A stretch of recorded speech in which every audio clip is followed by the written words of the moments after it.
السلام عليكم ورحمة الله تعالى وبركاته.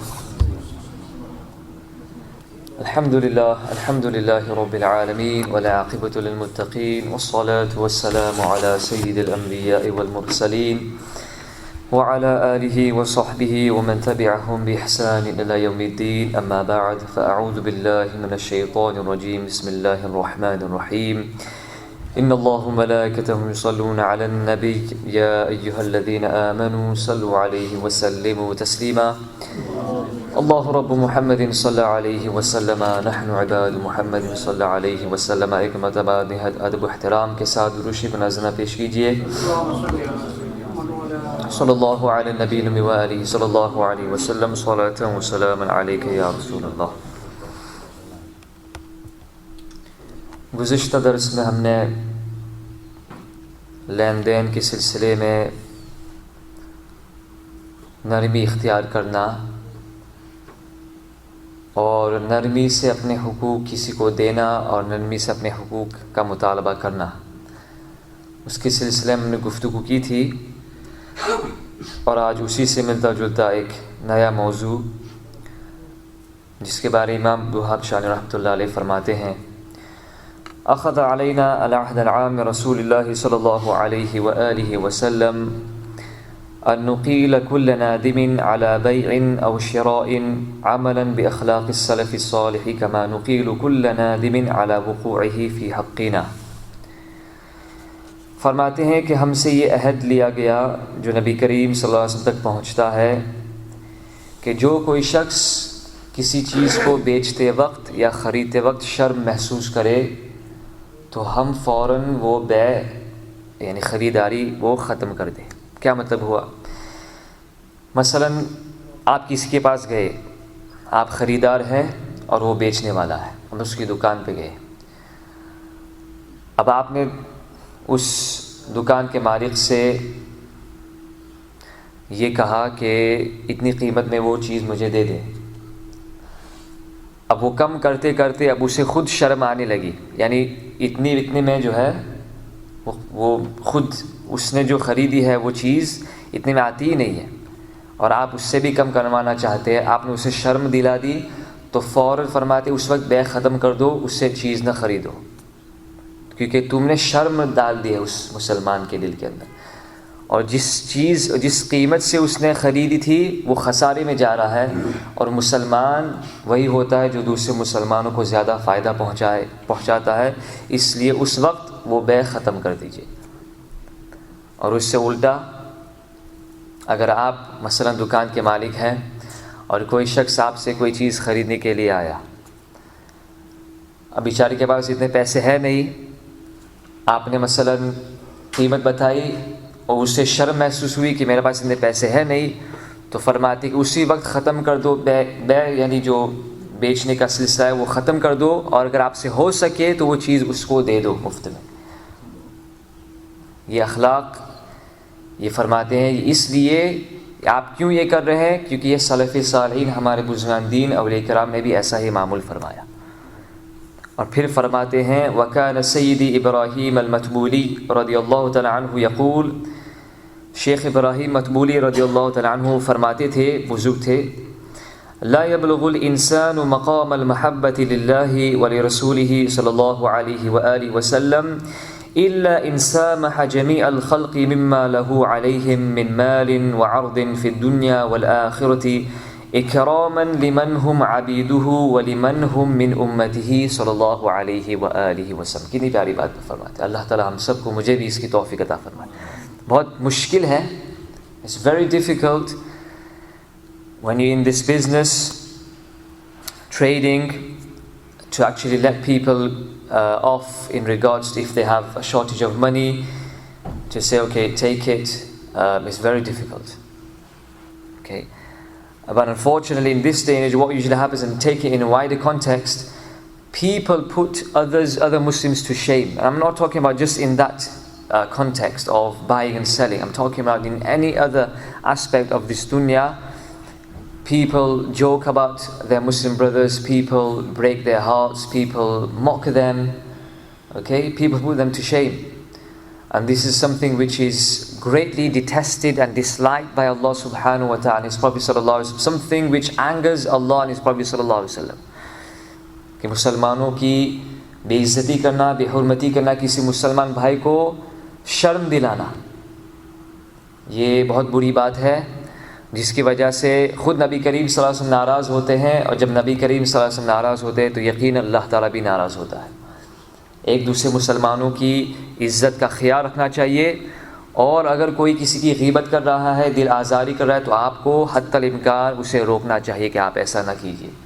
کبھی کبھار ہم ایسے موڈ میں ہوتے ہیں، کسی کی ہم زبان سے کوئی چیز کہہ دیتے ہیں، لیکن سوچنے کہ جو سننے والا ہے جس کے بارے میں ہم کہہ رہے ہیں اس کا دل مضبوط ہے یا کمزور ہے، اس کا دل ٹوٹ جائے گا، اس لیے ایسی چیزوں سے بچنا چاہیے۔ نبی کریم صلی اللہ علیہ وسلم، جیسے میں نے پہلے بھی عرض کیا تھا، نبی کریم صلی اللہ علیہ وسلم نے کعبہ شریف کی طرف دیکھا اور فرمایا تیری کتنی بلند شان ہے، تیری کتنی بلند عظمت ہے، لیکن مؤمن ایک مسلمان کی عزت اور آبرو اور حرمت تجھ سے بھی بڑھ کر کے ہے۔ نبی کریم صلی اللہ علیہ وسلم نے ارشاد فرمایا۔ اور آج مسلمانوں میں یہ ہو رہا ہے کہ ہم مسلمانوں کو شرم دلاتے ہیں، لوگوں کے سامنے حد کی عزت کرتے ہیں، ان کی بھی عزتی کرتے ہیں، یہاں تک کہ امام غزالی رضی اللہ تعالیٰ عنہ نے نصیحت کے باب میں in the chapter of counsel and advising people, امام الغزالی رضی اللہ تعالیٰ عنہ says never admonish someone, anyone specifically in public۔ کسی نے مثلا کچھ غلطی کی اس نے، تو آپ سب کے سامنے برسر عام اس کو مت کہو کہ یہ نا تو نے غلط کیا ہے۔ نبی کریم صلی اللہ علیہ وسلم خود جب نصیحت فرمایا کرتے تھے، ایک مرتبہ کسی نے کچھ صحابی کرام نے کچھ غلطی کی، تو نبی کریم صلی اللہ علیہ وسلم پر تشریف فرما رہے اور فرمائے کہ فلاں لوگوں کا کیا حال ہے، یعنی نام بھی نہیں لیا۔ جنرلی حضور صلی اللہ علیہ وسلم نے عام طور پر نصیحت فرمائی کہ فلاں لوگوں کا کیا حال ہے کہ یہ کرتے ہیں، یہ چیزیں کرتے ہیں۔ تو امام غزالی رضی اللہ تعالیٰ فرماتے ہیں that when you admonish someone, don't admonish them, counsel them, advise them in public, advise them in isolation, okay? Because when you admonish them in public, in front of other people, they feel ashamed, and who knows, for example, if it's in the aspect of namaz, they may not come back to this masjid again, saying this person admonished me in front of the public, he disrespected me, he put me to shame before people, I won't come to this masjid again, or I won't pray namaz again. Na'udhu billah. Okay, so we should be very careful in terms of this ahad, in terms of nasiha. So he says, فرماتے ہیں شیخ ابراہیم رضی اللہ تعالیٰ عنہ کہ انسان اللہ تعالیٰ کی محبت اور رسول پاک صلی اللہ علیہ وسلم کی محبت کے مقام تک اس وقت تک نہیں پہنچ سکتا جب تک کہ تمام مخلوق کو معاف نہ کر دے ان حقوق کے بارے میں جو اس کے حق ہے، تمام حقوق معاف کر دے، چاہے وہ مال ہو، چاہے وہ ساز و سامان ہو، دنیا کے معاملات میں سے ہو یا آخرت میں سے ہو، جب تک کہ کوئی شخص تمام مخلوق کو معاف نہ کر دے اس وقت تک وہ اللہ تعالیٰ کی محبت کے مقام تک نہیں پہنچ سکتا۔ اور یہ معاف کرنا کس لیے؟ Why should we forgive people? He says you will not reach the state of loving Allah subhanahu wa ta'ala and His Prophet sallallahu alaihi wasallam until you forgive every single creation of Allah subhanahu wa ta'ala in terms of the rights that they owe to you, be it wealth, money, or even merchandise or any goods that they owe to you. If you forgive them, only then will you reach the maqam of mahabba with Allah and His Prophet sallallahu alaihi wasallam.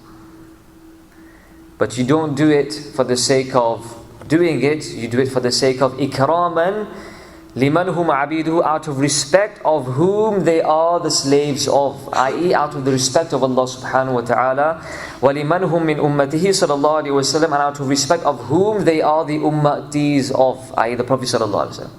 یعنی اللہ اور اس کے پیارے رسول صلی اللہ علیہ وسلم کی تعظیم کی خاطر لوگوں کو معاف کر دیجئے، اللہ تعالیٰ تمہیں مقام محبت عطا فرمائے گا۔ پھر فرماتے امام شعرانی رحمۃ اللہ تعالی وقد تحققنا بذلك وللہ الحمد، اللہ کے فضل و کرم سے یہ اخلاق میرے اندر ہے الحمدللہ۔ اور امام عبدالوہاب شانی رحمۃ اللہ کے ایسے عظیم بزرگ تھے، اللہ اکبر، قربان جاؤ ان کے اوپر۔ ایک دوسری کتاب انہوں نے لکھی ہے لطائف المنن والاخلاق، جس کا اردو میں بھی ترجمہ آ چکا ہے، تقریباً 800-900 صفحات کی کتاب ہے، جس میں انہوں نے اخلاق بیان فرمائے، اخلاق کس طریقے اخلاق ہونے چاہیے، کردار کیسا ہونا چاہیے وغیرہ وغیرہ۔ پھر اخیر میں فرماتے ہیں کہ جتنے بھی اخلاق اس کتاب میں لکھے گئے ہیں بحمدہ تعالیٰ سب اللہ تعالیٰ نے اپنے حبیب کے صدقے میں مجھے عطا فرمائے. سبحان اللہ. تو یہ بھی ان اخلاق میں سے جو اللہ رب العزت نے امام عبد الوہاب شاہ رحمۃ اللہ کو عطا فرمائے وہ یہ کہ اگر کوئی کسی نے مال لے لیا، آپ کا قرض آپ سے لیا اور واپس نہیں کیا، تو امام شاہ رحمۃ اللہ فرماتے ہیں بحمد اللہ تعالیٰ اللہ اس کے پیارے رسول صلی اللہ علیہ وسلم کی خاطر میں نے اسے معاف فرما دیا. اور یہی حال اعلیٰ حضرت علیہ رحمۃ الرضوان کا تھا. لوگ آپ سے پیسے لے جاتے، میں نے پہلی برس کیا تھا پچھلے درس میں، لوگ آپ سے پیسے لے جاتے واپس نہیں کرتے، تو اعلیٰ حضرت رحمۃ اللہ علیہ بھی فرماتے میں نے سب کو لوجہ اللہ معاف فرما دیا. وَنَرْجُو مِنْ فَضْلِ رَبِّنَا دَوَامَ ذَلِكَ إِلَى الْمَمَاتِ، اور میں اللہ تعالیٰ سے امید کرتا ہوں اللہ کے فضل سے کہ میری آخری سانس تک اللہ تعالیٰ مجھے اس اخلاق پر عمل کرنے کی توفیق عطا فرمائے. فلست أرى لي قط على أحد حقا لا في مال ولا في عرض ولو عمل معي ما عمل إكراما لله تعالى ولرسوله صلى الله عليه وسلم. I do not see at all anyone owing me a right, be it in terms of wealth, be it in terms of merchandise, even though he treats me the way he treats, i.e. whatever wealth he took from me, I have forgiven every single one of them. Okay. And remember, Imam Abdul Wahab Shani Rahmatullah Alayhi wasn't a rich man. He was a destitute, radiallahu ta'ala. But then he had tawakkul with Allah subhanahu wa ta'ala. The greatest asset which makes someone rich is tawakkul on Allah subhanahu wa ta'ala. Then he says, وَمَنْ سَامَحَ النَّاسَ سَامَحَهُ اللَّهُ وَبِالْعَكْسِ، جو لوگوں کو معاف کر دے گا اللہ تعالیٰ اسے بھی معاف فرما دے گا. Okay. ارحموا من فی الارض یرحمکم من فی السماء، زمین والوں پر رحم کرو اللہ تعالیٰ تمہیں آسمانوں کی طرف سے رحمت نازل فرمائے گا، اللہ تعالیٰ تم پر رحم فرمائے گا. اوکے. تو جو لوگوں کو معاف کر دے گا اللہ تعالیٰ اس کی خطاؤں کو معاف فرما دے گا. ٹھیک ہے. جو لوگوں کے حقوق معاف کر دے گا اللہ تعالیٰ اس کے بھی حقوق معاف فرما دے گا. فعلم أن من شاحح أحدا من هذه الأمة المحمدية صلى الله عليه وآله وسلم ولم يسامحهم بحقه من غير ضرورة شرعية فما عرف قدر عظمته صلى الله عليه وسلم فضلا عن معرفته بقدر عظمة الله تعالى التي كلف بها الخلق. He then says, so anyone who is very avaricious, i.e. a person who is very strict in terms of demanding his rights from people and does not forgive people, okay, he doesn't have a soft heart. So anyone who's like that and does not forgive the ummah of the Prophet sallallahu alaihi wasallam without a valid shari'i reason, then he has not understood the honor of Rasulullah sallallahu alaihi wasallam. Okay, so he's actually taking us to another level where our intention should be. Why do we forgive people? Not for our own sake, but for the sake of Rasulullah sallallahu alaihi wasallam. We are all from the ummah of the Prophet sallallahu alaihi wasallam. So forgive people because they are from the ummah of the Prophet sallallahu alaihi wasallam and they are the slaves of Allah subhanahu wa ta'ala. And if you love Allah and His Prophet sallallahu alaihi wasallam, you love those who are close to Him, you love those who are His slaves and the slaves of Rasulullah sallallahu alaihi wasallam. By the way, I did say slaves of Rasulullah sallallahu alaihi wasallam, not in the context of ubudiyya, but in the context of respect. As Hazrat Umar radhiyallahu anhu himself used to say, "Kunna abduhu wa khuddamahu." We used to be the slaves of the Prophet sallallahu alaihi wasallam and his servants sallallahu alaihi wasallam. So it is absolutely permissible for you to recite the formula, Allahu Rabbu Muhammadin sallallahu alaihi wasallam, nahnu ibadu Muhammad sallallahu alaihi wasallam. یہاں سے عباد سے مراد یعنی عبادت کرنے والے بندے نہیں یعنی تعظیم کرنے والے خدام جسے کہتے ہیں. عبد المصطفیٰ یہ بالکل کہنا جائز ہے, absolutely permissible. اس میں کوئی شرک اور بدعت کے فتوے نہیں لگ سکتے ہیں. عبد المصطفیٰ خود حضرت عمر رضی اللہ فرماتے تھے کہ ہم حضور اکرم صلی اللہ علیہ وسلم کے غلام تھے. ایک حدیث شریف میں عبد کا لفظ استعمال فرمایا. خیر. ولا يقدر على العمل بما قلناه إلا من حفته عناية ربانية وسلك الطريق على يد شيخ صادق. No one will be able to fully practice on this ahad, on this covenant, only the one who is surrounded by the divine providence, the care of Allah subhanahu wa ta'ala, and who treads the path of suluk on the hand of a shaykh, as I mentioned to you before. Otherwise, if he doesn't do that, فَمِنْ لَازِمِهِ غَالِبًا مُشَاحَحَةُ كُلِّ مَنْ لَهُ عَلَيْهِ حَقٌّ وَلَوْ كَانَ شَرِيفًا. Otherwise, if he doesn't do that, اگر یہ اخلاق پر عمل نہیں کرے گا تو ہر ایک سے اپنا حق کا طلب کرتا رہے گا، ہر ایک سے اپنا حق طلب کرتا رہے گا، یہاں تک کہ سید زادے کو بھی تنگ کرتا رہے گا. یہاں پہ فرماتے ہیں کہ سید زادے کی کتنی تعظیم کرنی چاہیے. اللہ تعالی ہم اس کی توفیق عطا فرمائے. وہ فرماتے ہیں بل رأيت من حبس شریفا على 1000 نصف مع كونه هو يملك 30,000 دینار. میں نے دیکھا ایک شخص نے کسی سید زادے کو قید کروایا، جیل میں رکھ دیا، اس وجہ سے کہ اس کے کچھ پیسے باقی تھے جو سید زادے نے واپس نہیں کیے تھے، درا حالانکہ وہ شخص جو تھا 30,000 دینار کا مالک تھا. دینار یعنی یہ سلور نہیں، گولڈ سکے. He had 30,000 gold dinars, yet he made the judge imprison, put the Sayyid, a descendant of the Prophet ﷺ, in prison due to the fact that the Sayyid owed him a little bit of money, a very insignificant amount, even though he had 30,000 dirhams, dinars with him. So then Imam Shafi'i rahmatullah alayhi told him off. He said, إن هذا عضو من أعضاء رسول الله صلى الله عليه وآله وسلم. He is a part of the body of Rasulullah صلى الله عليه وسلم. How are you doing this? Why are you doing this? Why are you inflicting unnecessary pain on him? فمن حبسه فقد آذى جده رسول الله صلى الله عليه وسلم ومن آذى جده فقد آذى الله. یہ تو نبی کریم صلی اللہ علیہ وسلم کے جسم کے ٹکڑے ہیں، تم انہیں بلا وجہ تکلیف کیوں پہنچاتے ہو؟ یقیناً جس نے کسی سید زادے کو تکلیف پہنچائی اس نے ان کے دادا نبی کریم صلی اللہ علیہ وسلم کو تکلیف پہنچائی، اور جس نے نبی کریم صلی اللہ علیہ وسلم کو تکلیف پہنچائی یقیناً اس نے اللہ تعالیٰ کو تکلیف پہنچائی. لیکن وہ مالدار شخص تھا، پتہ نہیں کیا بھوت سوار تھا اس کے سر پر، کہا کہ نہیں میں تو اس کو قید کروا دوں گا. اس نے نہیں سنی میری بات. فبعث اللہ تعالی له فی تلک الجمعۃ مرضا منعه الاکل حتى مات. و اللہ تعالیٰ نے اسی ہفتے ایک ایسی بیماری میں اس کو مبتلا کیا کہ وہ کچھ نہیں کھا پاتا تھا یہاں تک کہ وہ مر گیا. اللہ تعالیٰ ہمیں اپنے حفظ و امان میں رکھے.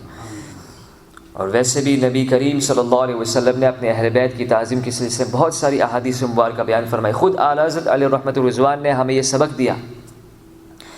ایک مرتبہ اعلیٰ حضرت علیہ رحمۃ الرضوان آپ کے گھر پہ تشریف فرما ایک سید زادے ہوتے تھے جن کا نام تھا سید قناعت علی.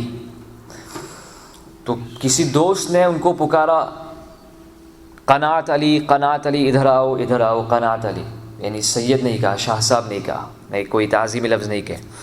تو اعلیٰ حضرت رحمۃ اللہ بہت غصے میں ہو گئے اور کہا کہ کبھی تم نے مجھے دیکھا ہے کہ میں ان کو اپنے نام، حالانکہ وہ تو میرے شاگرد ہیں، میں نے کبھی بھی ان کو ان کے نام سے نہیں پکارا کہ تم ان کو کیوں ان کے نام سے پکارتے ہو؟ سید زادے ہیں، ان کو اچھے نام سے پکارو، ان کی تعظیم کرو. اللہ تعالیٰ تمہیں دنیا میں بھی سرخروی عطا فرمائے گا، آخرت میں بھی نبی کریم صلی اللہ علیہ وسلم کی شفاعت سے بہرہ مند فرمائے گا. کیونکہ جو شخص کسی سید زادے کی تعظیم کرتا ہے وہ نہیں کرتا ہے مگر اس سید زادے کی نسبت نبی کریم صلی اللہ علیہ وسلم کی وجہ سے، اسی وجہ سے وہ تعظیم کرتا ہے، اور اللہ تعالیٰ اس نسبت کی وجہ سے اسے معاف فرما دے گا. وَكَذَلِكَ رَأَيْتُ شَخْصًا مِنْ طَلَبَةِ الْعِلْمِ اشْتَكَى شَخْصًا مَشْهُورًا بِالصَّلَاحِ وَسَجَنَهُ إِلَى بَيْتِ الْحُكَّامِ عَلَى نِصْفٍ عُثْمَانٍ فَمِثْلُ هَؤُلَاءِ مَقَامُهُمْ عِنْدَ رَسُولِ اللَّهِ صلی اللہ علیہ وسلم يَوْمَ الْقِيَامَةِ كَمَقَامِهِ عِنْدَهُمْ فِي الدُّنْيَا. ایسے لوگ جو سید زادوں کو تکلیف پہنچاتے ہیں، اور ویسے بھی اعلیٰ حضرت رحمۃ اللہ علیہ سید زادے کی ایسی تعظیم فرمایا کرتے. ایسا لکھا فتویٰ شریف میں، فتح رضویہ شریف میں، کہ اگر کوئی قاضی جج کسی سید زادے پر حکم شرعی کے مطابق سزا مقرر کرے تو سزا دیتے وقت یہ سمجھے کہ سید زادے کے نالین پر تلووں کے نیچے کچھ کیچڑ پڑا ہوا تھا جس کو میں صاف کر رہا ہوں. یعنی اس نیت سے بھی نہیں کہ اس نے خطا کی ہے، بلکہ اس نیت سے کہ اس سید زادے کے تلووں پر کیچڑ پڑا ہوا تھا اس کو میں صاف کر رہا ہوں، اس نیت سے وہ حکم شرعی کے مطابق سزا مقرر کریں. یہ اس طریقے سے انہوں نے بیان فرمایا.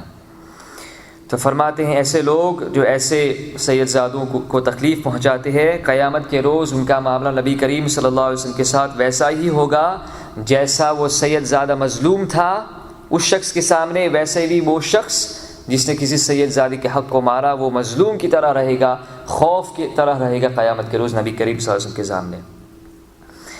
اور پھر فرماتے ہیں فَيَطُولَ طَعَبِهِمْ فِي عَرَصَاتِ الْقِيَامَةِ, کتنی لمبی تھکاوٹ وہ محسوس کریں گے قیامت کے روز.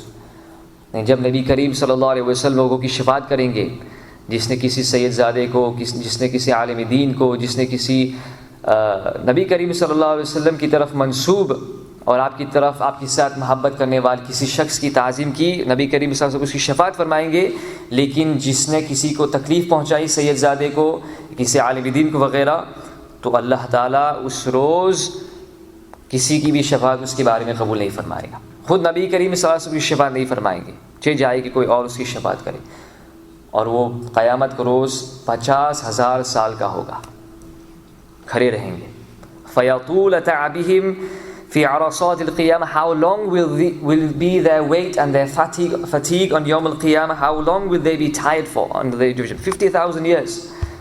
Where on one side the Prophet ﷺ will intercede for all those who respected the Ahlul Bayt, the descendants of the Prophet ﷺ. On one side there will be the Zalimeen, the oppressors, and they will stand in the Mawqaf on Yawm al-Qiyamah for 50,000 years, even before they are held accountable for all their deeds. وَيَطُولَ قَهْرِهِمْ حِينَ يَرَوْنَهُ صَلَى اللَّهُ عَلَيْهِ وَآلِهِ وَسَلَّمْ يَشْفَعُ لِأَقْرَانِهِمْ الَّذِينَ كَانُوا يُجِلُّونَهُ وَيُعَظِّمُونَهُ وَيُرِيحُهُمْ مِنْ تَعَبِ الْمَوْقَفِ. And how great will be their sorrow and their grief of these people when they will see the Prophet ﷺ, who will intercede for those who respected him and his family, who showed them reverence and respect, and how the Prophet ﷺ will alleviate them from the anxiety of Yawm al-Qiyamah, but these people will stay standing for 50,000 years. Allahu Akbar. وَأَهْلُ الْجَفَاءِ وَاقِفُونَ يَتَحَسَّرُونَ عَلَى تَخَلُّفِهِمْ عَنْ دُخُولِ الْجَنَّةِ, جن لوگوں نے ظلم کیا وہ کھڑے کھڑے حسرت کریں گے کہ کیسے وہ پیچھے رہ گئے جنت سے. اسی لیے اگر کوئی شخص نبی کریم صلی اللہ علیہ وسلم کی شفاعت سے بہرہ مند ہونا چاہتا ہے تو اسے چاہیے کہ جس کسی شخص یا جو کوئی چیز نبی کریم صلی اللہ علیہ وسلم کی طرف منسوب ہے اس کی حتی الامکان وہ تعظیم کرے, اس کی تعظیم اور محبت اپنے دل میں رکھے. وفی الحدیث اقربکم منی مجلسا یوم القیامت احسنکم خلقا, نبی کریم صلی اللہ علیہ وسلم نے ارشاد فرمایا تم میں سب سے زیادہ قریب قیامت کے روز مجھ سے وہ شخص ہوگا جس کے اخلاق سب سے اچھے ہوں گے.